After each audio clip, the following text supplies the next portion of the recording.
The one singular factor that determines whether or not you should start a podcast is, can you persist? How long can you go building your podcast before you quit? And I have a benchmark for that. Can you produce 100 episodes of your podcast in the shortest period of time, say within 6 months to 1 year, consistently without stopping, whether or not you have views, whether or not you get popular, whether or not people watch that podcast? So the first question, who should even be thinking about starting a podcast? Ideally, professionals and consultants, people with deep career experience or industry knowledge. They form one of the first set of individuals who should usually think about starting a podcast. Then we have individuals with strong passion for a topic. So you don't have to be a professional consultant. You have a passion for something.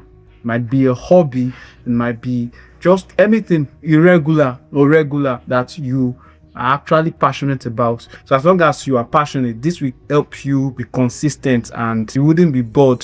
And a third set of individuals who should consider starting a podcast are people who already have hosting experience. Now this is important because a couple of people have built experience hosting, which is a key aspect of podcasting. So when you think about Stephen Bartlett, Jay Shetty, and some of these top guys, you'll notice that they are amazing hosts. If you have that experience, you are able to bring just about anybody onto your podcast to discuss whatever you want. It's usually the most common. Now, interest alone is not enough, which is the key thing. The one singular factor that determines whether or not you should start a podcast is, can you persist? How long can you go building your podcast before you quit? And I have a benchmark for that. Can you produce 100 episodes of your podcast in the shortest period of time, say within 6 months to 1 year, consistently without stopping, whether or not you have views, whether or not you get popular, whether or not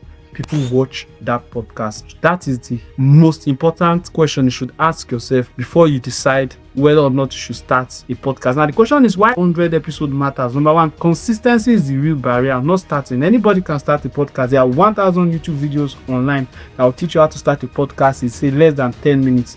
But consistency is what differentiates the successful podcasters from unsuccessful podcasters. Statistically, but around 4.5 million podcasts exist, but only 350,000 are consistent. That is less than 10% active. Then 47% of podcasters quit after just 3 episodes. So starting doesn't make you unique. Why 10% reach 10 episodes? Why less than that actually gets to 20 episodes? And even at 20 episodes, you cannot counting your eggs. In fact, you are not even close to success yet for the vast majority. So in other words, starting doesn't make you unique. It is how long can you remain. But like I said, the benchmark is between 6 months to 12 months. So again, start the podcast, you know you can consistently output 100 episodes between 6 months to 12 months. Why?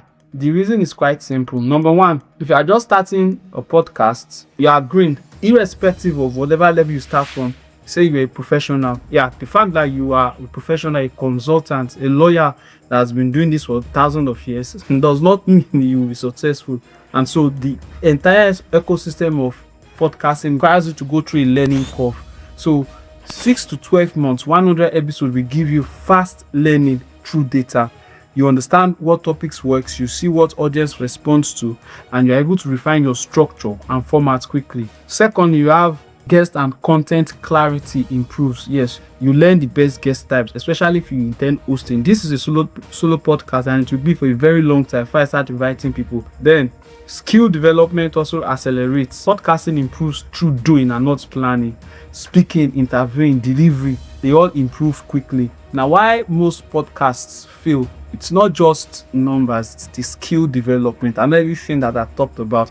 Most people stop before they build the required skill. Most people stop before they reach the right audience. The first 100 episodes are what build the real podcaster. So 100 episode commitment creates mastery.